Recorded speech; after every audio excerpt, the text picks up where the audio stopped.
Brasil.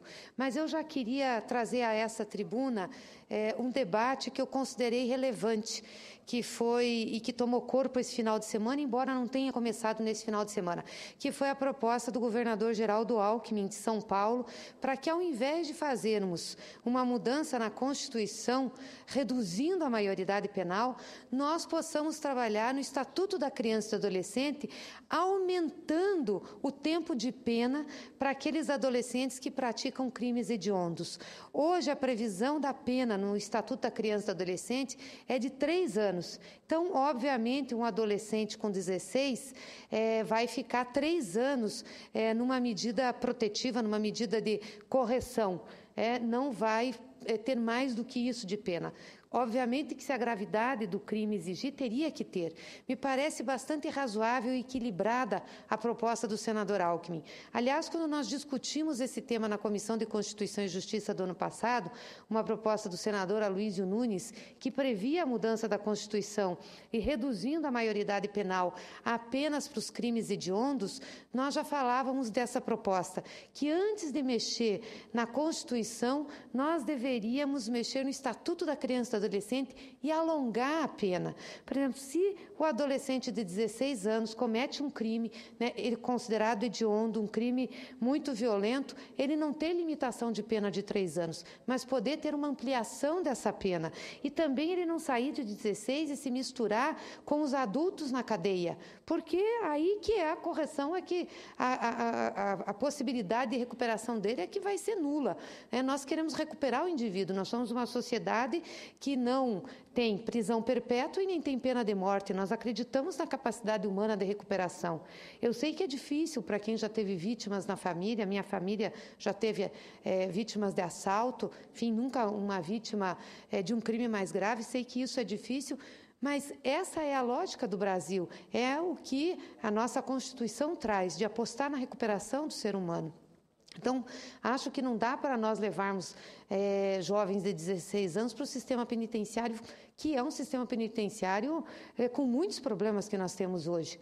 Mas isso também não quer dizer que um jovem de 16 anos que comete um crime bárbaro tenha que ser solto com 3 anos apenas de pena. Então, nós podemos sim ter uma pena ampliada, ele pode sim responder, tem capacidade para isso, para assumir sua responsabilidade, responder, mas responder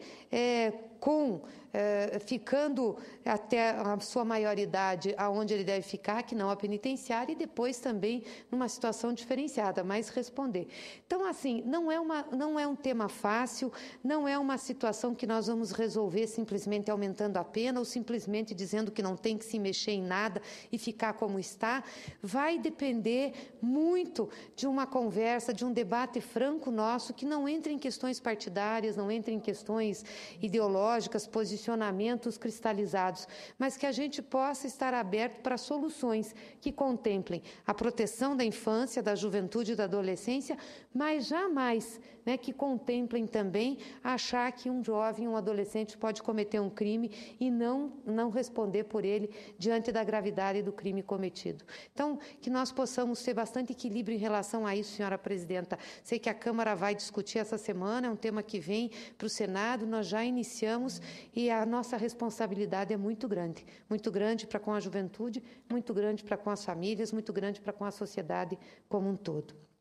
Antes de falar dos BRICS, também queria fazer uma solicitação à Vossa Excelência para deixar registrado nos anais dessa Casa um artigo de opinião que foi publicado no dia 7 de junho, na Folha de São Paulo, portanto, ontem, do presidente do BNDES, Luciano Coutinho. E o título é BNDES Transparente. Faço essa solicitação, senhora presidente, porque é um tema que tem sido recorrente nessa Casa. E me dou aqui o direito de ler rapidamente alguns trechos do artigo do presidente Luciano Coutinho que me parecem muito importantes que fiquem registrados. Diz ele: nos últimos meses tentou-se fazer crer que o BNDES é uma caixa preta, sem que se fosse dada a devida atenção às razões do banco. Exemplo disso foi usar a obrigação legal do sigilo bancário como suposto sinal da falta de transparência. Sigilo é imposição de lei complementar válida para todo o sistema financeiro. Não cabe à instituição decidir se fornece ou não informações sensíveis de seus clientes privados, tais como avaliação de risco de crédito, situação financeira, estratégia comercial e de negócios. Uma pessoa que contrate, por exemplo, financiamento com um banco público ou privado para aquisição da casa própria, com dinheiro público ou subsidiado, não pode ter sua intimidade financeira devassada sem motivação legal. O mesmo se aplica a uma empresa. Mas as instituições financeiras, BNDES incluído, abrem essas informações aos órgãos que têm mandato de supervisão e que também têm a obrigação de resguardar o sigilo. Transparência é um imperativo republicano. No BNDES, essa é a regra e um objetivo constantemente aprimorado. Em 2008, a instituição passou a disponibilizar na internet informações sobre suas operações, o nome do cliente, seu setor de atividade, os objetivos do projeto e o valor contratado. Esse já era um diferencial, um nível de transparência inédito para bancos brasileiros e que tinha poucos correspondentes entre os bancos de fomento mundo afora. Isso foi substancialmente ampliado na semana passada, diz o presidente. No portal do banco, passou também a disponibilizar as taxas de juros, os prazos de pagamento e as garantias das operações. Uma nova ferramenta foi implantada para facilitar o manuseio dessas informações. Esta abertura também foi estendida aos créditos para exportação de bens e serviços brasileiros a obras no exterior, o que torna o BNDES a instituição mais transparente do mundo entre aquelas que apoiam a exportação. A abertura também valerá para os financiamentos de Angola e de Cuba, pois, por iniciativa do ministro de Desenvolvimento, Indústria e Comércio Exterior, Armando Monteiro, as operações com tais países perderam o selo de secreto. Eu gostaria de que fosse registrado nos anais da Casa esse artigo do presidente Luciano Coutinho, pela importância que ele tem e, inclusive, em resposta a muitos comentários dessa tribuna, desse plenário, sobre o BNDES e sobre o fato do banco não ter transparência nas suas informações.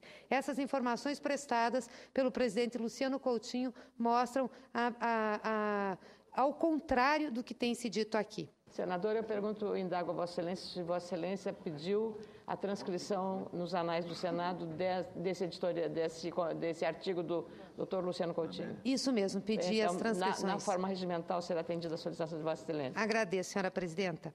E queria passar agora ao meu pronunciamento sobre os acordos dos BRICS, Brasil, Rússia, Índia, China e África do Sul. Na quarta-feira passada, senhora presidenta, o Senado Federal aprovou 2 projetos de decreto legislativos, o 155 e 156 de 2015, que entendo merecem todo destaque e exaltação, pois representam a possibilidade de criação de um novo cenário da engenharia econômico-financeira mundial, em que o Brasil teria mais autonomia e protagonismo. Refiro-me aos 2 acordos firmados pelos líderes do Brasil, da Rússia, da Índia, da China e da África do Sul, na 6ª cúpula dos BRICS, realizada em julho do ano passado na cidade de Fortaleza, aqui no Brasil, que no último dia 3 foram homologados pelo Congresso Nacional Brasileiro. Cerca de um mês da 7ª cúpula dos BRICS, que acontecerá na cidade de Ufa, na Rússia, e às vésperas do primeiro Fórum Parlamentar dos BRICS, que acontece hoje em Moscou, contando inclusive com a presença dos presidentes do Senado Federal e da Câmara dos Deputados, senador Renan Calheiros, e do deputado Eduardo Cunha, o Congresso Nacional deu uma demonstração de oportunidade, maturidade política e compromisso com a participação do país na geopolítica mundial. Afinal, o que para muitos era uma sigla criada pelo economista Jim O'Neill, do Goldman Sachs, que listava um conjunto de países emergentes heterogêneos entre si, começa a consolidar-se como um bloco que, através da busca de afinidades, segue avançando nas possibilidades de cooperação. Os 2 acordos aprovados no Senado demonstram um avanço importante na cooperação econômica entre esses 5 países, todos economias emergentes, com elevadas populações e distribuídos em 4 dos 5 continentes do globo. O primeiro deles, o PDS 155 de 2015, corresponde ao texto do Tratado para o estabelecimento do Arranjo Contingente de Reserva dos BRICS, celebrado em Fortaleza e assinado pelos ministros da Fazenda do Brasil, Índia e África do Sul, e o presidente do Banco Central da China e da Rússia. Conforme a mensagem enviada ao Congresso, o estabelecimento do arranjo visa conceber mecanismo em que um país membro dos BRICS, em vista à depressão de curto prazo no balanço de pagamentos, possa obter acesso temporário a recursos provenientes dos demais integrantes do agrupamento. É uma alternativa ao Fundo Monetário Internacional. Não estamos aqui retirando qualquer necessidade de recorrer ao Fundo Monetário Internacional, que é um organismo multilateral, mas estamos criando uma alternativa que pode ser complementar e dar a esses países mais pobres, esses países emergentes, uma solução que não seja tão draconiana, como muitas vezes o Fundo Monetário Internacional submete países que estão em situação de necessidade de dar equilíbrio à sua balança de pagamentos. Muito embora o Brasil tenha cerca de 770 bilhões de reservas internacionais, a criação desse mecanismo reforça ainda mais as amplas defesas econômicas do país, o que contribui para criar um ambiente de grande segurança sistêmica. O arranjo estabelece que os países membros disponibilizem reservas internacionais que totalizem 100 bilhões, sendo 41 bilhões oriundos da China, 54 bilhões de dólares oriundos do Brasil, Índia e Rússia, portanto 18 bilhões de cada um, e 5 bilhões oriundos da África do Sul. O arranjo disporá de 2 instrumentos. Primeiro, de liquidez, com o objetivo de prover apoio frente a pressões de curto prazo no balanço de pagamentos, e 2, de preventivo, implicando compromisso de apoio diante de pressões potenciais de curto prazo sobre o balanço de pagamentos. É importante ressaltar que a operação do arranjo não envolve recursos do orçamento da União, do orçamento brasileiro, e o efetivo acesso e concessão de recursos serão realizados por meio de solicitação e aprovação, em caso de necessidade comprovada, de operações de swap, envolvendo as reservas internacionais. Portanto, os recursos saem das reservas internacionais, desses 370 bilhões de reais que o Brasil tem. Desta forma, portanto, a transferência de recursos das reservas para a capitalização do banco não altera a posição fiscal brasileira e não incide negativamente sobre o ajuste fiscal em curso. Outro aspecto favorável do arranjo corresponde ao fato que, nas eventuais operações, o país requerente receberá dólares por um período pré-estabelecido e, em contrapartida, fornecerá sua moeda aos países provedores, dentro dos limites de acesso previamente estabelecidos. Em outras palavras, o país que precisar recebe dólares, porém pagará em moeda própria. Trata-se, portanto, de mecanismo de proteção totalmente diferente dos instrumentos de socorro que estão disponíveis no Fundo Monetário Internacional e em outras instituições semelhantes. O país beneficiário não precisará contrair sua demanda interna e fazer saldos comerciais volumosos para conseguir pagar sua dívida. No caso de acessar o arranjo, qualquer membro terá direito a uma parcela desvinculada de 30%, independente de quaisquer negociações com o Fundo Monetário Internacional. Os 70% restantes serão concedidos ante a evidência de um acordo entre o FMI e o membro solicitante. Isso significa, na prática, que os 30% desvinculados poderão levar alívio financeiro imediato ao membro solicitante, independente de condicionalidades ou mecanismos de supervisão. Vale registrar ainda que a participação no arranjo não implicará a transferência imediata ou automática de reservas internacionais. O comprometimento das reservas na forma de operação swap será remunerado somente caso os recursos do país sejam efetivamente acessados. Ou seja, o Brasil manterá plenos direitos de propriedade e de posse sobre os recursos comprometidos ao arranjo, que só serão mobilizados com sua aquiescência. A operação do tratado implicaria custos somente no caso de o país acessar os recursos das reservas do ACR dos demais BRICS. Senhoras senadoras, senhores senadores, estamos diante de um mecanismo financeiro que não apenas beneficia o Brasil e os demais membros dos BRICS, mas também a própria economia mundial, elevando a segurança sistêmica das finanças internacionais ao criar uma barreira contra choques externos nas grandes economias emergentes. O segundo tratado aprovado, o PDS 156, corresponde ao Acordo sobre o novo Banco de Desenvolvimento, NBD, igualmente celebrado em Fortaleza em 15 de julho. Segundo a mensagem enviada a esse Congresso, o estabelecimento do novo banco visa mobilizar recursos para projetos de infraestrutura e de desenvolvimento sustentável nos BRICS e em outras economias emergentes e países em desenvolvimento. Trata-se de um mecanismo que visa complementar os recursos de outros bancos multilaterais, regionais e nacionais de desenvolvimento, tendo em vista o hiato significativo de recursos destinados a esses setores e as crescentes demandas enfrentadas por esses países. O banco contará com capital inicial autorizado de 15 bilhões de dólares, sendo 50 bilhões subscritos inicialmente e dos quais apenas 10 bilhões integralizados. O capital inicial será distribuído igualmente entre os membros fundadores. Assim, caberá ao Brasil integralizar um capital inicial de 2 bilhões de dólares. O capital será pago pelos membros fundadores em 7 parcelas anuais crescentes, conforme se demonstra na tabela que veio anexa à mensagem presidencial. O poder de voto de cada membro será proporcional ao seu respectivo capital subscrito. O banco é aberto à participação de todos. Assim, qualquer país membro das Nações Unidas poderá vir a ser membro do banco. Os BRICS, no entanto, manterão um poder de voto conjunto de pelo menos 55%. E nenhum outro país, individualmente, terá poder de voto maior que o poder de voto de um país BRICS. Deve-se ter em mente que o Banco dos BRICS se norteará por regras rígidas de observância aos melhores princípios de governança financeira. A sede do banco será em Xangai, na China, com a possibilidade de haver escritórios regionais. Um primeiro escritório regional será em Joanesburgo, na África do Sul, para atender o contingente africano, e um segundo será no Brasil. O primeiro presidente será indicado pela Índia, enquanto a Rússia será o primeiro país a presidir o Conselho de Governadores e o Brasil o Conselho de Diretores. O segundo presidente do banco será indicado pelo Brasil.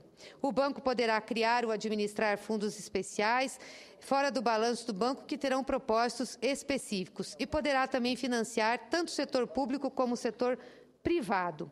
Além de configurar mais um passo na crescente cooperação entre os BRICS, o novo Banco de Desenvolvimento, também representa uma operação concreta ao agrupamento aos desafios sistêmicos relacionados ao desenvolvimento internacional, e especialmente no tocante a uma maior integração entre as economias emergentes e em desenvolvimento.